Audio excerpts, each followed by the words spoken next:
오늘 예레미야 세 번째 시간인데, 지난주에는 제가 설교를 하면서 마음이 굉장히 분주했어요. 순서들이 수요일 예배 순서가 기도 순서도 있지요, 말씀 암송 순서도 있지요, 찬양도 은혜롭게 길게 하지요. 그러니까 제가 설교를 짧게 해야 되겠다 싶어서 많이 생략을 하고 설교를 했는데, 부목사님들이 끝나고 나니까 목사님 시간이 많이 부족하시죠? 그래서 제가 부족하다, 마음이 급하다 그랬습니다.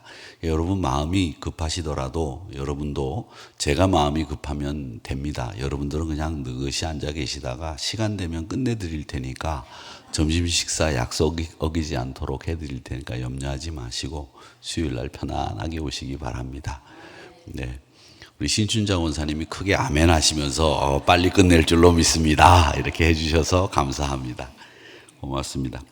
주님의 말씀이 예레미야에게 임했는데, 이 임한 말씀은 다른 내용이 아니라 오랜 세월 동안 이스라엘 백성들이 저지른 악행, 그걸 아주 신랄하게 숨김없이 드러내는 말씀을 예레미야에게 전하셨습니다.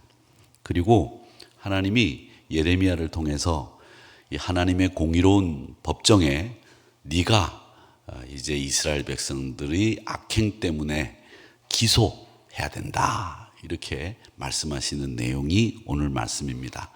여러분, 요즘에 우리가 법정 용어들을 많이 들으셨을 겁니다. 인용, 각하, 기각, 이런 말들 많이 들으셨죠? 그런 얘기는 나중에 하더라도, 이 고소를 한다든지 기소한다든지 하는 말은 무슨 뜻이냐면, 기소라고 하는 말은 이런 말입니다. 법정에 판단을 맡깁니다. 재판을 통해서 판단해 주십시오라고 요청하는 행위를 기소라고 하는 겁니다. 그러니까 오늘 이 말씀은 하나님의 공의로운 법정에서 이 이스라엘 백성들이 저지른 악행을 판단해 주십시오라고 예레미야가 하나님 앞에 드리는 말씀, 그게 오늘 본문이다, 이렇게 머릿속에 넣어두시고 말씀을 들으시면 되겠습니다. 그 기소 내용을 보면, 과거 이스라엘 백성들이 하나님과 좋았던 시절이 있었어요. 좋았던 시절을 그걸 신혼 시절, 허니문이라고 하는데, 하나님이 직접 그 얘기를 하시고 있습니다. 뭐라고 얘기를 하시고 있느냐면, 내가 너희들을 처음부터 아름답게 복되게 만들어 주셨는데 너희들과 함께 초창기에 이렇게 지내지 않았느냐라고 하면서 애굽에서 인도해 내시던 그때를 상기하고 있습니다. 출애굽기 24장에도 보면 이스라엘은 초창기에는 하나님만 오직 우리의 신으로 섬기겠습니다, 이렇게 다짐을 해요. 그런 의미에서 이스라엘 백성들은 굉장히 거룩한 백성이고, 열방 중에 하나님이 수확한 첫 열매가 이스라엘이었습니다. 그래서 하나님은 이 이스라엘, 첫 열매인 이스라엘을 중심으로 온 인류를 구원하고 온 인류를 하나님의 백성 삼으려고 하는 계획을 실천하시려고 하셨습니다. 4절에서부터 9절까지 말씀을 보면 그런 계획을 가지고 계셨던 하나님이 배신감을 느낀 거예요. 그 배신감을 토로하시는 장면이 4절에서부터 9절까지의 말씀입니다. 이스라엘 백성들이 어떻게 하고 있는지 보겠어요.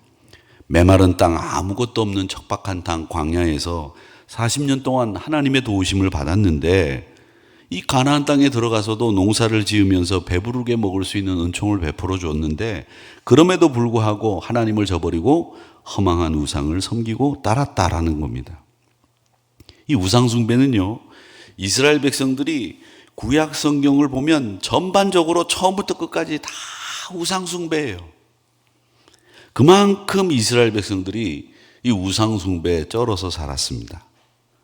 물론 이렇게 이해도 할 수 있어요. 이스라엘 백성들이 다신교를 섬기는 이집트에서 400년 동안 노예 생활을 했으니까, 또 가나안에 들어와 가지고 살면서 보니까 그 원주민들이 다 다신교를 섬기고 우상에 쩔어서 살면서 그 우상에 힘을 입어서 농사를 짓고 있으니까, 농사가 잘 되려고 하면 이 우상을 섬겨야 되는구나, 이런 생각을 하기 쉬워요.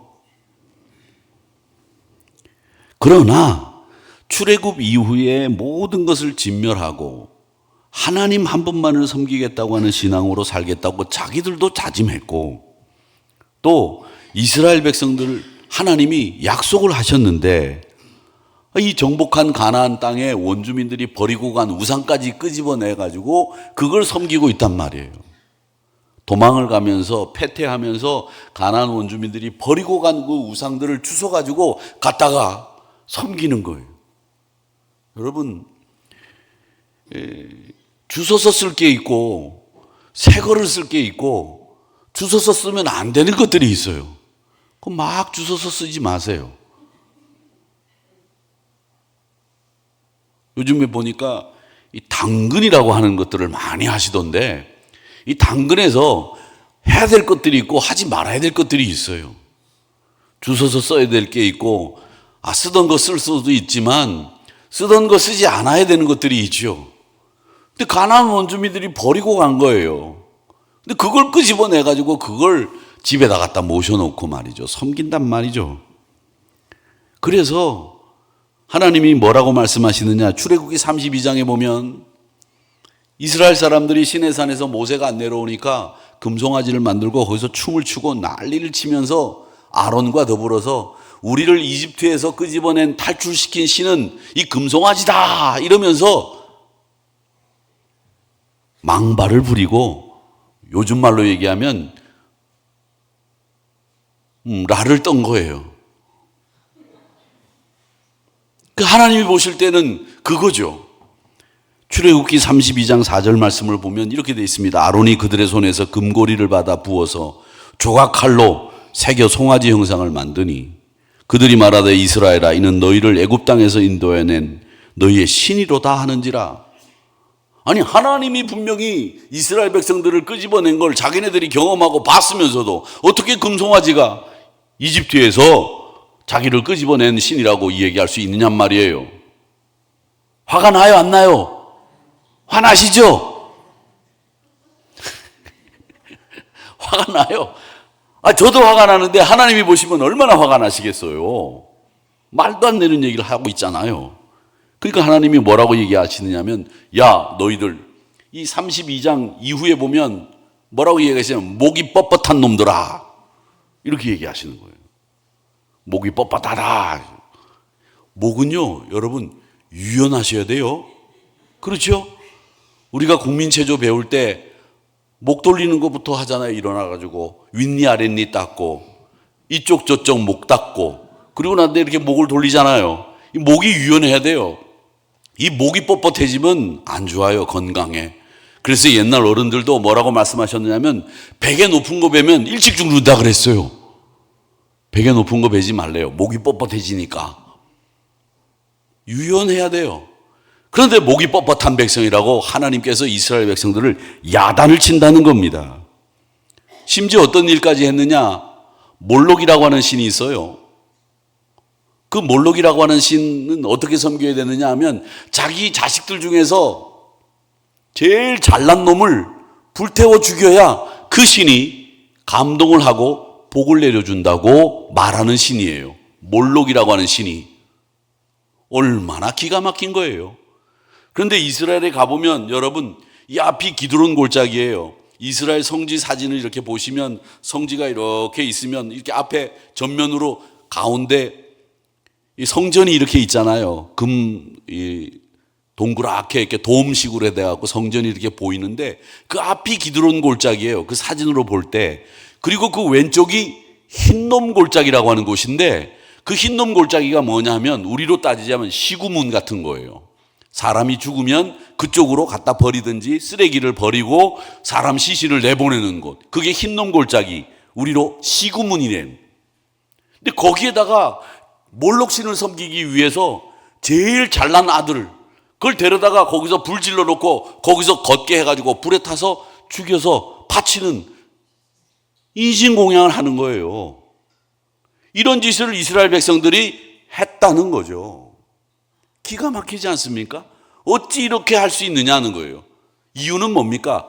자기가 복 받으려고 자식도 버리는, 자기가 형통하려고 자식도 버리는 이런 짓을 하나님 앞에서 이스라엘 백성들이 했다는 거예요. 얼마나 잘 되려고 했는지는 모르겠지만 저는 바칠래야 바칠 아들이 없어서 못 바쳤어요.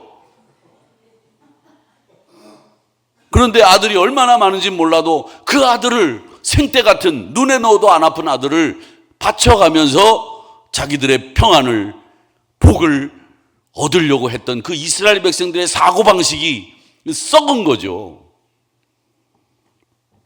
그러면 이 사람들이 우상숭배를 해서 잘 살았느냐? 아닙니다. 우상숭배를 한 까닭은 다른 이유가 아니에요. 하나님의 약속을 못 믿기 때문에 우상숭배한 거죠. 자기들만 잘 먹고 잘 살아보려고 하는 마음의 이기적인 생각에서 우상숭배하는 거죠.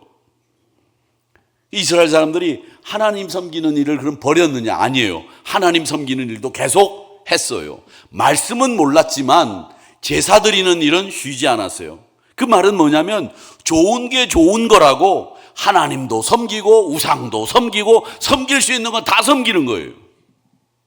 교회도 가서 목사님에게 안수도 받고 무당에 가서 점도 보고 이름도 장명소 가서 짓고 좋은 게 좋은 거죠. 그런 식으로 신앙생활 하지 말란 말이죠. 신앙생활이라고 하는 게 눈 똑바로 뜨고 지조를 지켜야죠. 그런데 예수 믿는 사람들이 접집에 가고 장명소 가고 말이죠. 사주, 토정비결 보고 말이죠. 지금 웃을 일이 아니에요 지금. 이스라엘 백성들이 그랬어요. 좋은 게 좋은 거라고 하나님 앞에 제사 드리는, 바알을 섬기는, 몰록을 섬기는, 아세라 목신을 섬기는 일들을 병행해서 했다라고 하는 겁니다. 그래서 하나님이 뭐라고 말씀하시느냐? 나를 믿지 않는 이스라엘 하나님이 싸우시겠다고 선언을 하시는 겁니다. 뭐라고 얘기하시느냐면 이렇게 얘기하세요. 내가 너희들 자손들까지도 싸우겠다. 그렇게 얘기를 하십니다. 오늘 말씀에 보면 이렇게 얘기를 하세요. 하나님이 두 가지 악을 행했는데 그 악을 행한 것과 또 너희를 징계하는데 너만 징계하는 것이 아니라 네 다음 세대까지 징계하겠다. 여러분, 이 말씀은 우리가 좀 유심히 들어야 되는 말씀입니다. 왜 유심히 들어야 되느냐 하면 부모가 신앙생활 잘 안 하면 자식도 이 부모의 신앙을 살짝 본받을 수가 있어요. 부모가 신앙생활을 잘해도 자식이 부모의 신앙을 이어받는 게 쉽지 않아요. 그런데 부모가 신앙생활을 잘 안 한다? 자식은 100% 신앙생활 안 합니다. 그러면 어떻게 되느냐? 뻔한 뻘짜죠.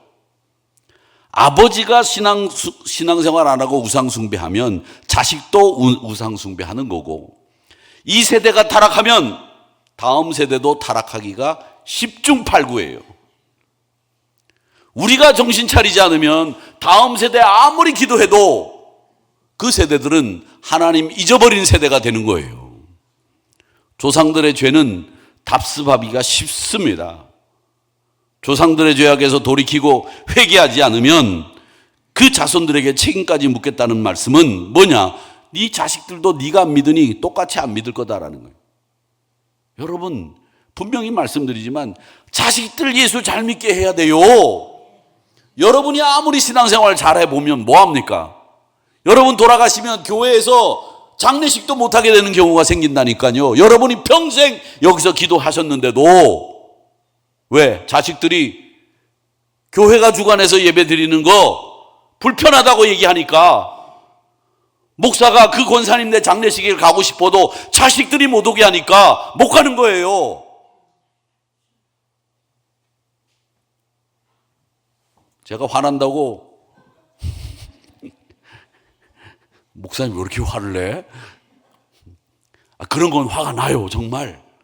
그 권사님 우리가 하관 예배 드리고 같이 가서 찬송 불러드려서 천국 갈 수 있도록 해드리는 게 우리 사명인데 그것도 못하게 막는 아들들이, 자식들이 있으니까 얼마나 화가 나요, 제가. 옛날 같으면 그냥 가갖고 그냥, 근데 지금은 이제 힘이 없어갖고 가갖고 또 두들겨 맞고 오면 어떡해. 안 되잖아요. 너무 가슴 아프더라고요, 제가. 그래서 제가 소리를 질렀는데 잘 믿어야 됩니다.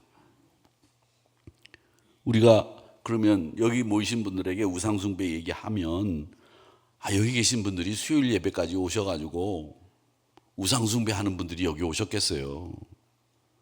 아니죠. 절간에나 가고 뭐 점집이나 가고 이런 분들은 아닐 거예요. 그런데 여기서 우리가 생각해 볼 것은 하나님보다 내가 우선하는 게 있다? 그거 우상 아닐까? 그게 뭐가 됐든 이런 생각은 우리가 해볼 필요가 있어요. 자식이, 물질이, 성공이, 우리의 건강이 하나님보다 우선이라고 하면 내가 그런 우상에 빠져서 사는 거다, 이렇게 할 수 있거든요. 여러분, 건강 지키셔야죠. 건강하셔야 됩니다. 그러나 그 건강보다 더 우선 가치를 두고 우리가 머릿속에 담아두고 늘 흠모하고 창념해야 될 것은 뭐냐? 말씀이고 하나님 중심이고 신앙이에요. 그게 흐트러지면 정말 아무것도 아닌 것이 된다. 자식을 위해서 기도하지 말라? 아닙니다. 우리 매일 하늘의교회는 자식이 잘 되는 교회가 되기를 위해서 기도하고 있지 않습니까? 열리고 뚫리고 풀리며 예수 천대까지 가는 가문이 되게 해 주시옵소서. 우리 모토예요. 기도하지 말라는 게 아니라 그 자식이 하나님보다 우선해서는 안 됩니다, 이 말씀을 드리는 거예요. 신앙생활 하는 것은 하나님의 뜻이 우선이고 하나님을 믿는 믿음의 가치를 우선으로 살아가는 일입니다. 그렇게 여러분 철저히 하나님 우선주의로 지켜나가는 성도님들이 되시기를 축원합니다. 축원합니다. 요즘에는 핸드폰도 수요일 날 11시부터 12시까지는 묵음이 되도록 자동으로 설정이 돼요. 물론 어려우시겠지만 우리 부목사님들한테 한번 배우시기 바랍니다. 그래서 예배 드리는 시간은 내가 그냥 끄지 않아도 자동으로 묵음이 되도록 만들어 보세요. 그 핸드폰 맨날 전화 걸고 전화 받고만 하지 마시고 좀 활용해 보세요. 아셨죠? 예. 우리 부목사님들 알려드리세요. 예배 시간이 되면 자동으로 묵음이 되는 이런 방법이 있으니까 그 방법을 배워가지고 그거 사용하세요. 아셨죠?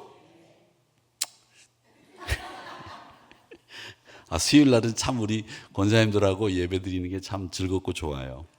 자, 그 다음에 우리가 철저히 하나님 우선주의로 원칙을 지켜나가야 된다라고 하는 것하고 오늘 10절을 같이 한번 읽어보겠습니다. 시작. 너희는 10절 읽겠습니다. 시작. 너희는 기띔섬에 건너가 보며 게달에도 사람을 보내 이 같은 일이 있었는지 자세히 살펴보라. 아멘. 이 기띔섬이라고 하는 것은 지금으로 따지자면 키프로스라고 하는 섬을 성경에서는 기띔섬이라고 번역을 했습니다. 이 게달이라고 하는 곳은 또 어디냐면 이 게달은 바벨론 쪽에 있어요. 동쪽이에요. 그래서 이 게달은 동쪽 끝을 얘기하고 기띔섬은 지중해에 있는 키프로스 섬을 얘기하는데 이게 동쪽과 서쪽을 상징하는 지명이에요. 그래서 저 동쪽 끝에 가봐라 그랬을 때는 게달에 가봐라 이렇게 얘기하는 거고 너 서쪽 끝에 가봐라 그러면 기띔섬에 가봐라 이렇게 얘기를 합니다. 그 관용적인 표현이에요. 그리고 이스라엘 백성들이 우리나라가 대한민국 같은 경우는 백두산에서 한라산까지라고 얘기를 하고 동쪽 끝은 독도라고 얘기합니다. 그렇듯이 이스라엘도 제일 북쪽은 뭐라고 부르냐면 단이라고 불러요. 그리고 제일 남쪽은 뭐라고 부르냐면 부엘세바라고 불러요. 그래서 이 부엘세바와 단을 이스라엘 사람들의 가장 북쪽과 남쪽이라 해서 이스라엘 영토를 가리킬 때는 항상 단에서 부엘세바까지라고 하는 표현을 쓰고 게달이라고 하는 말과 기띔이라고 하는 말은 동쪽 끝과 서쪽 끝이다라는 표현으로 쓰고 있다라는 거예요. 그러니까 이 말씀은 뭐냐면 야 네가 이 세상 온 동네를 다 다녀봐라. 하나님을 섬긴다고 하고 자기 신을 섬긴다고 했다가 마음을 바꾼 사람들, 바꾼 민족이 있냐? 봐라 하는 거예요. 아무도 없다는 거예요. 그런데 너희 유독 이스라엘 사람들만 요랬다 저랬다 섬긴다고 했다가 안 섬기고 그러고 있지 않느냐, 이 얘기를 하시고 있는 거예요.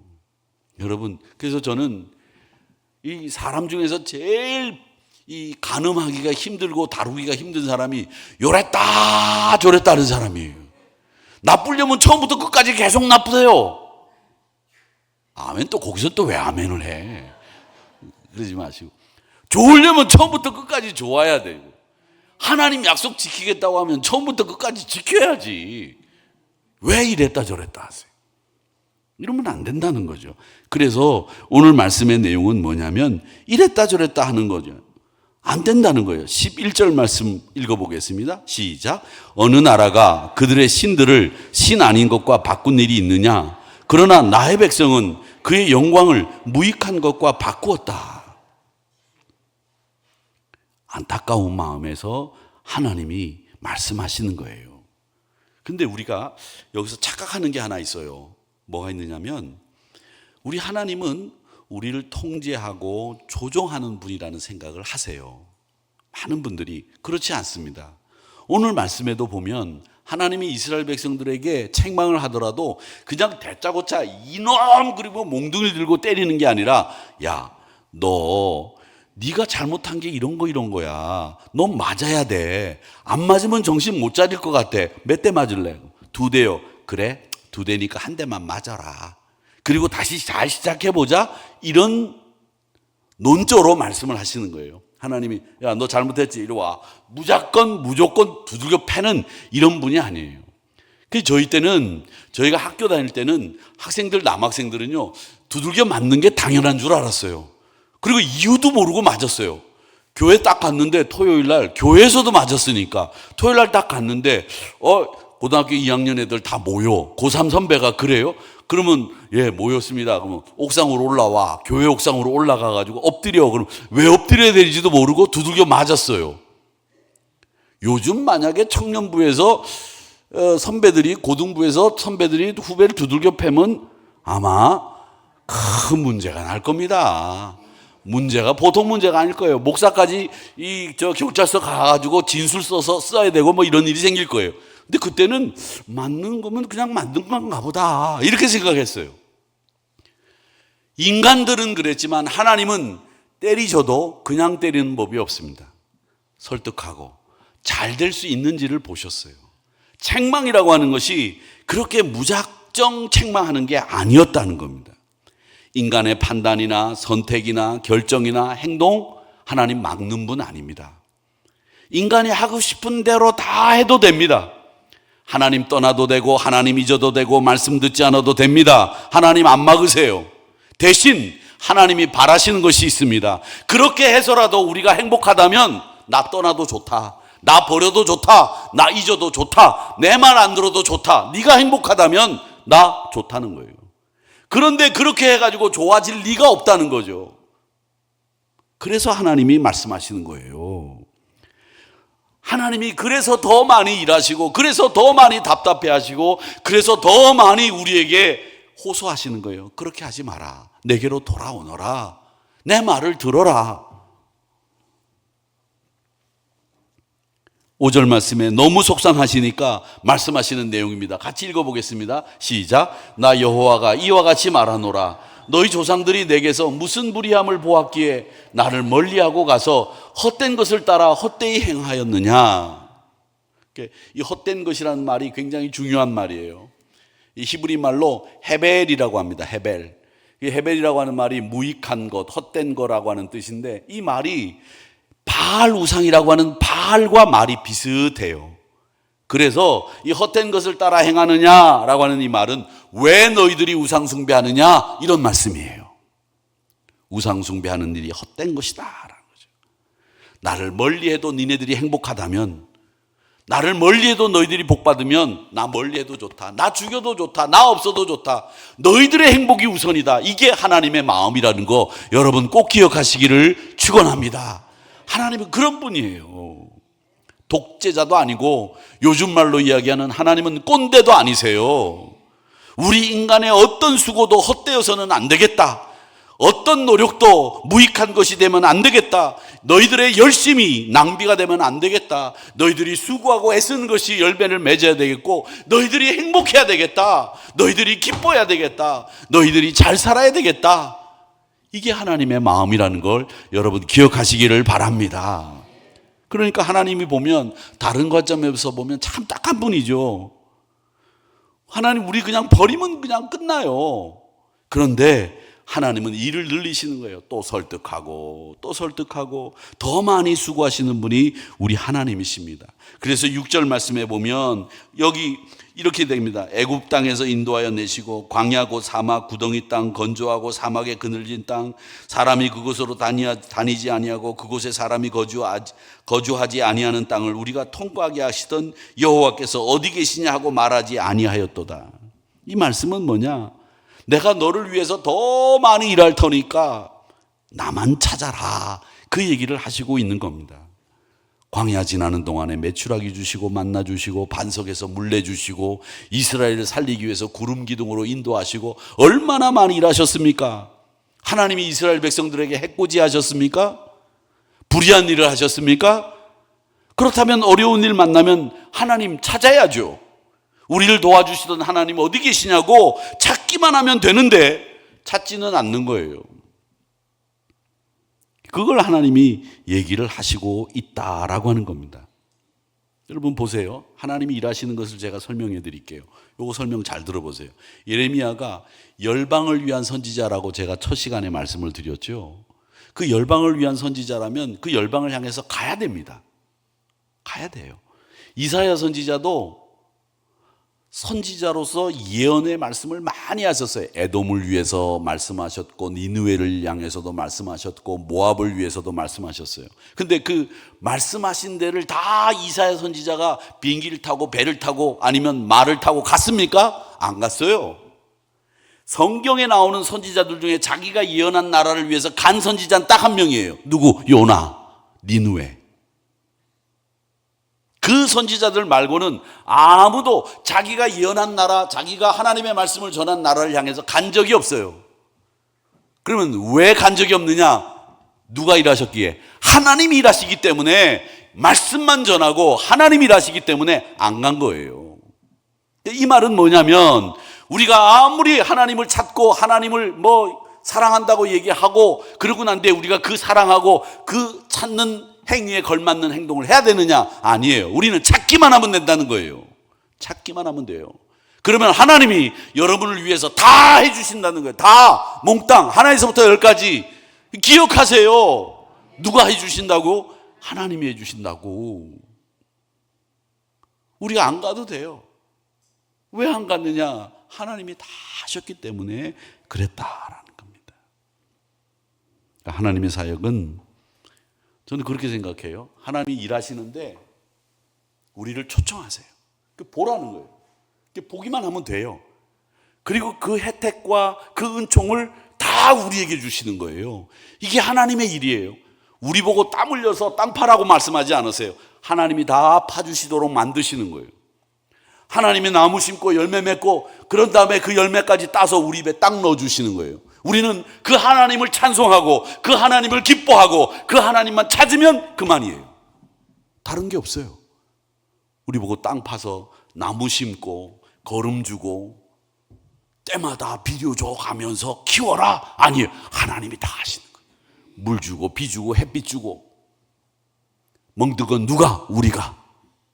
먹기만 하라는 거예요. 근데 그 먹는 것도 안 먹어요. 찾는 것도 안 찾아요. 이게 이스라엘 백성들의 악이었다라고 하는 것을 여러분 기억하시기를 바랍니다. 그 악을 오늘 말씀에 결론과 같은 말씀인데 13절 말씀에 보면 악을 뭐라고 얘기하시냐면 두 가지로 얘기해요. 생수의 근원이 되시는 하나님 버렸다. 터진 웅덩이를 팠다라는 거예요. 여러분 웅덩이가 터져 있으면 물이 고입니까? 안 고입니까? 안 고여요. 그런데 그 터진 웅덩이를 계속 파는 거예요. 쓸데없는 짓을 하는 거죠. 여러분 쓸데없는 짓 하지 마세요. 신앙은 유익한 일만 하시기를 축원합니다. 1년 중에 중동 지역 팔레스타인 이스라엘은 비가 2cm 옵니다. 2cm. 그리고 2cm 요만큼이에요. 1년에 비가 요만큼 와요. 우리는 얼마냐? 200mm가 와요. 200mm. 200mm. 그것도 200mm는 조금 올 때 200mm고 많이 올 때 400mm. 그리고 또 어떻게 오느냐? 우리 대한민국은 비가 400mm, 200mm 이렇게 올 때는 한꺼번에 와요. 일주일에 그냥 400mm를 다 그냥 확 부어버려요. 우리나라 성격, 사람들 성격도 다 그래요. 안 올 때 이랬다가 확 하면 그냥 확 부어버려. 그런 게 이 사람의 기질과도 비슷한 것 같은데, 이스라엘 사람들은 2mm, 2cm 와요. 2cm 이렇게 요만큼 와요. 그것도 1년에 4개월 동안 그렇게 오니까 비가 오는가 보다 그러면 없어. 안 와요. 그러니까 강이라고 하는 것도 와디라고 부르는데 그 강이 강이에요. 그런데 평상시에는 1년 8개월 동안 그 강에는 물이 있어요, 없어요? 없어요. 근데 그게 강이라고 불러요. 그러면 강이라고 부르는데 들어가가지고 거기서 텐트 치면 어떻게 돼요? 물이 없다고 해서 텐트 치다가 자다가 죽는 거예요. 그러니까 와디가 뭔지를 잘 알고 가서 차박을 해도 해야 되는 거예요. 그러니까 우리처럼 아무 데나 가서 차박하면 되는 게 아니라 이스라엘 백성들이 그렇단 말이에요. 그 말은 뭐냐면 하나님이 최소한의 생명을 유지할 수 있는 가장 최소의 수분을 우리에게 공급해 주시는 거예요.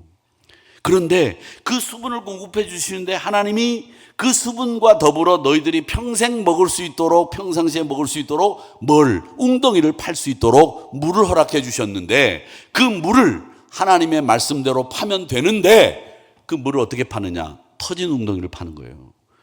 물 파내면 물이 고여있질 않고 다 흘러가 버려요. 찔찔찔찔 나와도 물이 고여있으면 그 물은 우리가 언제든지 먹을 수 있어요. 그렇지 않습니까? 여러분, 양이 중요한 게 아니라 얼마만큼 모이느냐가 중요한 거예요. 모을 수 있느냐가 중요한 거죠. 제가 늘 기억하는 것은 제가 처음 목회할 때 장로님이 되셨던 우리 집사님 한 분이 계셨는데 그분이 늘 그렇게 얘기하셨어요. 목사님, 제가 돈을 많이 벌을 때 진짜 하루에 돈 많이 벌었습니다. 전대에 돈이 흘러서 넘쳤습니다. 그렇게 많이 벌었는데 이 전대가 터진 웅덩이였어요. 그러니까 돈이 새는 데가 너무 많으니까 아무리 벌면 뭐합니까? 터진 데가 많으니 모을 수가 없었습니다. 그런데 예수 믿고 나니까 내가 무익한 데 쓰지 않고 유익한 데만 쓰고 하나님을 위해서 돈을 쓰니까 조금 벌었는데도 돈이 모이더라는 거예요. 집도 사고 밭도 사고 논도 사고 아파트도 사고 자식들 집도 사주고 그때보다 10분의 1도 못 버는데 이 웅덩이가 터지지 않아 있으니까 물질도 고이고 믿음도 고이고 신앙도 자라더라는 거예요. 그 간증을 듣고 참 제가 고개를 끄덕거리면서 지금도 안 잊고 그 말씀을 기억합니다. 여러분, 터진 웅덩이가 돼서는 안 됩니다. 항상 하나님이 물의 양과 상관없이 여러분의 웅덩이는 딱 막혀 있어서 물이 모이고 고이고 또 여러분의 갈증을 해소할 수 있는 그런 셈이 되어야 됩니다. 그런 셈이 되기를 위해서 기도하시고 세상에 만족함이 있다고 생각하지 마세요. 하나님만이 만족을 줄 수 있는 분이신 줄 믿으시기를 바랍니다. 터진 웅덩이와 같은 이런 거 파지 말고 생수의 근원이신 하나님을 버리지 말고 영원한 생명이신 만족의 근원이신 하나님을 찾고 그분께 소망을 두는, 그래서 그분의 유익을 마음껏 딸 수 있는 우리 한우리 성도님들이 다 되시기를 주님의 이름으로 축복합니다.